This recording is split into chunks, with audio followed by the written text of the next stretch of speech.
வெற்றிகரமான ஆண் யாருன்னா தன் மனைவி செலவழிப்பதை காட்டிலும் அதிகமாக சம்பாதிக்க முடிந்தவன் தான் வெற்றிகரமான ஆண். அப்படி அப்ப வெற்றிகரமான பெண் யாருன்னா அப்படிப்பட்ட ஒரு கணவனை அடைபவள் தான் வெற்றிகரமான பெண்.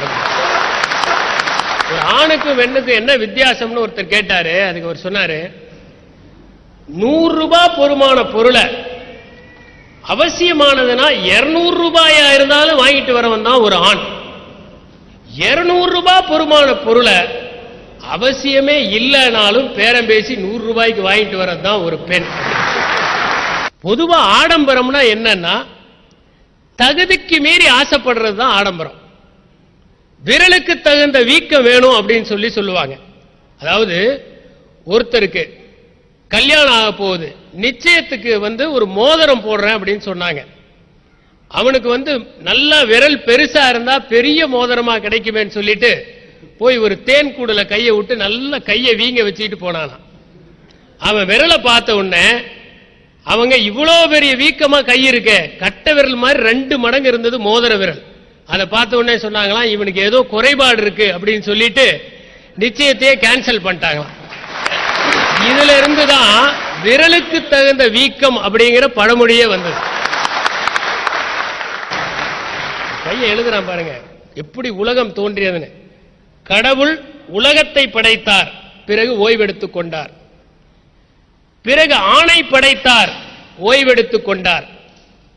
பிறகு பெண்ணை படைத்தார், அதற்கு பிறகு கடவுளும் ஆணும் ஓய்வே எடுக்கவில்லை. அப்படி பட்டிமன்றத்தினுடைய இறுதி கட்டத்திலே இருக்கின்றோம். ஆடம்பரத்தால் அல்லல் படுவது ஆண்களா பெண்களா என்று தீர்மானிக்க வேண்டிய நேரத்திற்கு வந்துவிட்டோம். பொதுவா நாகரிக வளர்ச்சின்னு எடுத்துக்கிட்டாலே அது ஆடம்பரத்தினுடைய வளர்ச்சி தான். விஞ்ஞானம் என்ன பண்ணுதுன்னா நம் வாழ்க்கையை ரொம்ப சந்தோஷமா ஆக்குது. அதை நம்ம ஆடம்பரம்னு ஒரு தலைமுறை சொல்லுது, ஆனா அடுத்த தலைமுறைக்கு அது அத்தியாவசியமா மாறி போயிருது. ஒரு உதாரணத்துக்கு சொன்னா, கிரஹம் பெல் டெலிபோனை கண்டுபிடிச்சப்ப அவர் அதை டெமான்ஸ்ட்ரேட் பண்ணி காமிச்சப்ப எல்லாரும் சொன்னாங்க இது அருமையான கண்டுபிடிப்பு தான், ஆனா இதுக்கு என்ன பிரயோஜனம் இருக்கு அப்படின்னு.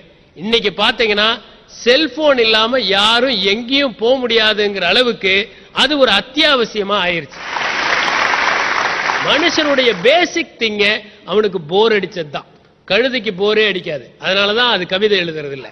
ஆனா மனுஷனுக்கு போர் அடிச்ச காரணத்தினாலதான் நீங்க பாத்தீங்கன்னா அவன் கலைகளை கண்டுபிடிச்சான், விஞ்ஞானத்தை கண்டுபிடிச்சான். இன்னைக்கு டான்ஸ், மியூசிக் இத்தனையும் இருக்கிறது எதனால? அவனுக்கு போர் அடிச்சதுனால. அந்த போர் அடிச்சதை மாத்துறதுக்காக தான். கலைகள் இல்லாத உலகம் எப்படி இருக்கும்? கலைகள் இல்லாத உலகம் அலைகள் இல்லாத கடல், மலைகள் இல்லாத நிலம், இலைகள் இல்லாத மரம், சிலைகள் இல்லாத மண்டபம், தலைகள் இல்லாத உடல், மரங்கள் இல்லாத மலை, மனங்கள் இல்லாத மனிதர்கள். மனிதன் தன்னுடைய விஞ்ஞானத்தையும் கலையும் வளர்த்து கொண்டதை இன்னும் மேம்பட்டு சிறக்க வேண்டும் என்பதனால்தான். அவன் அப்படியே அடுத்த தலைமுறைக்கு போயிருந்தானா இன்னைக்கு எந்த முன்னேற்றமும் அடைஞ்சிருக்க முடியாது. எதெல்லாம் ஆடம்பரம்னு நினைச்சோமோ அது அத்தியாவசியமா மாறினது பாருங்க, அதுதான் நாகரிகத்தினுடைய வளர்ச்சி. ஏன் இன்டர்நெட் கண்டுபிடிச்சது எதனால? பென்டகன் எதுக்காக பைனான்ஸ் பண்ணாங்க? அது எல்லா கம்யூனிகேஷன் சிஸ்டமும் ஃபெயில் ஆனா கூட நாம வார் டைம்ல கம்யூனிகேட் பண்ணுங்கிறதுக்கு தான் அதை பினான்ஸ் பண்ணி இன்டர்நெட்டே உபயோகத்துக்கு வந்தது. இப்படி ஒவ்வொன்றுமே ஒரு போர்க்கால அடிப்படையில் போருக்காக கண்டுபிடிக்கப்பட்டவை நிறைய. அவையெல்லாம் சாதாரணமான குடிமக்களுடைய வாழ்க்கைக்கு மாற்றியது என்பது விஞ்ஞானமாக இருக்கிறது. அந்த அடிப்படையில் பார்க்கிற போது ஆடம்பரம் என்பது என்ன, அது தேவையா என்று பார்த்தால் அது அவரவர்கள் மனநிலையை பொறுத்தும் அவரவர்களுடைய பொருளாதாரத்தை பொறுத்தும் அவரவர்கள் வாங்குகிற சக்தியை பொறுத்தும் அமைந்து விடுகிறது. இதில் ஆண்களை பற்றி இவங்க சொன்னாங்க. ஒரு ஆணுடைய பொருளாதாரம் என்ன, ஒரு பெண்ணுடைய மனநிலை என்ன என்பது ரொம்ப முக்கியம். ஒரு ஆண் பாத்தீங்கன்னா அவன்கிட்ட கேட்டாங்க, உன் மனைவியினுடைய பர்த்டேவை மறக்காம ஞாபகத்துல வைக்கிறதுக்கு என்ன வழி அப்படின்னு கேட்டான். அதுக்கு அவன் சொன்னான், ஒரு தடவை மறந்துட்டீங்கன்னா போதும், காலம் ஃபுல்லா நீ ஞாபகம் வச்சுக்கிற மாதிரி சம்பவங்கள் நடந்துரும். ஒரு பொண்ணுகிட்ட கேட்டாங்க, உலகத்திலேயே அதிர்ஷ்டமான பெண் யார் அப்படின்னு. அவ சொன்னா ஏவாள் தான் அப்படின்னு. எப்படி சொல்ற அப்படின்னு. அவளுக்கு தான் மாமியார் கிடையாது அப்படின்னு. ஒப்பிடுவது என்பது பெண்களுடைய மனப்பான்மை. ஆண்களுடைய மனப்பான்மை என்ன? ஆய்வு சொல்லுகிறது, ஒரு ஆண் ஒரு நாளைக்கு 15,000 சொற்களைத்தான் பயன்படுத்துகிறான், ஆனால் பெண் 30,000 சொற்களை பயன்படுத்துகிறாள். ஒரு ஆய்வு பேப்பர்ல போட்டிருக்கு அப்படின்னு உடனே அவ சொன்ன, ஆமாங்க, ஒவ்வொன்னையும் நாங்க திருப்பி இன்னொரு முறை உங்களுக்கு சொன்னாதான் புரியுது அப்படின்னு. ஆண்கள் எல்லாம் ரொம்ப ஏமாளிகளா அவங்க சொல்ற மாதிரி. ஒரு அலுவலகத்துக்குள்ள திடீர்னு முகமூடி கொள்ளையர்கள் உள்ள பூந்துட்டாங்க. எல்லார்கிட்டையும் கழுத்துல இருக்கிறத கையில இருக்கிறத கழட்டி கொடுங்க அப்படின்னு ஒவ்வொருத்தரா கேட்டுக்கிட்டே வரும்போது ஒரு அக்கௌண்டன்ட் இன்னொரு அக்கௌண்டன்ட் சொல்லலாம், போன வாரம் ஒரு 1000 ரூபாய் உங்ககிட்ட வாங்கினேன்ல, இந்தா வச்சுக்க அப்படின்னு. திருப்பி கொடுக்கிற நேரமா இது? ஏதோ ஆண்கள் எல்லாம் ஏபாளிகள் மாதிரி. நீங்க பாத்தீங்கன்னா பெண்களுடைய உள்ளுணர்வு எப்ப பார்த்தாலுமே ஒரு குடும்பம் என்கிற ஒரு செயல்பாடோட தான் இருக்கும். எத்தனை ஆண்கள் லாட்டரி சீட்டு வாங்கி தங்க குடும்பத்தையே நடுத்தரவுல கொண்டு வந்தவங்க எத்தனை பேர்? ஒரு பெண்ணுக்கு எப்பவுமே பாதுகாப்பு உணர்வு உண்டு. அவ பாத்தீங்கன்னா சாதாரண பெண்கள் கூட ஒரு கடுகு டப்பாவில் நாளைக்கு வேணும் விளையும் அப்படின்னு எதுலையாவது ஒன்று போட்டு வைப்பாங்க. ஆனா ஆண்கள் அப்படி அல்ல. அவர்கள் ஓடுகிற நதி ஓடிக்கொண்டே இருக்கும், நடக்கிற வாழ்க்கை நடந்து கொண்டே இருக்கும் என்று நினைப்பார்கள்.